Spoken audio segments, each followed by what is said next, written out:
Abu Dhabi പൊതുമാപ്പിന്റെ കാലാവധി അവസാനിക്കാൻ ഇനി ദിവസങ്ങൾ മാത്രം ബാക്കി നിൽക്കെ മുൻകാലങ്ങളെ അപേക്ഷിച്ച് വളരെ കുറച്ചുപേർ മാത്രമാണ് ഈ സൗകര്യം ഉപയോഗിക്കാൻ മുന്നോട്ട് വന്നതെന്ന് ഇന്ത്യൻ സ്ഥാനപതി എം.കെ. ലോകേഷ് വിദേശകാര്യ സഹമന്ത്രി ഇ അഹമ്മദിന്റെ സാന്നിധ്യത്തിൽ പറഞ്ഞു.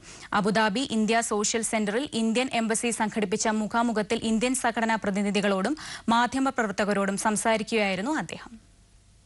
UAE സർക്കാർ പ്രഖ്യാപിച്ച പൊതുമാപ്പ് ഉപയോഗപ്പെടുത്തുന്നതിനായി ഇതുവരെ 2500 പേർ രജിസ്റ്റർ ചെയ്തു കഴിഞ്ഞതായും അതിൽ 400 പേർ കേരളത്തിൽ നിന്നുള്ളവരാണെന്നും അദ്ദേഹം പറഞ്ഞു. കഴിഞ്ഞ 7 ദിവസങ്ങളിൽ 75 പേരാണ് പൊതുമാപ്പിൽ ഇന്ത്യയിലേക്ക് കയറിപ്പോയത്.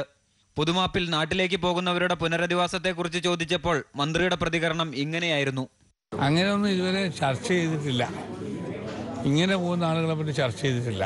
ഇതുവരെ ചെയ്തിട്ടില്ല. ജനറലായിട്ട് ഈ ഗൾഫിൽ നിന്ന് ജോലിയില്ലാതെ മടങ്ങുന്ന ആളുകളെ പറ്റി എന്തെങ്കിലും പുനരധിവാസത്തിനുള്ള പ്രത്യേക പദ്ധതികൾ വേണമെന്നുള്ള അഭിപ്രായം. കേരള ഗവൺമെന്റ് പ്രവാസികൾക്കായി പ്രഖ്യാപിച്ച 25 ലക്ഷം രൂപയുടെ പാക്കേജ് എങ്ങനെ പ്രാവർത്തികമാക്കും എന്ന ചോദ്യത്തിന് ഇ അഹമ്മദ് ഇങ്ങനെ പ്രതികരിച്ചു.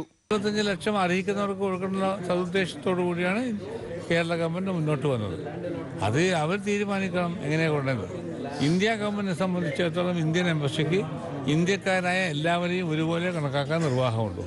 അതുകൊണ്ട് തന്നെയാണ് അവർക്കുള്ള ചില സൗകര്യങ്ങൾ ഗവൺമെന്റ് ഓഫ് ഇന്ത്യയുടെ ഫണ്ടിൽ നിന്നും മറ്റും കൊടുക്കാൻ തീരുമാനിച്ചത്.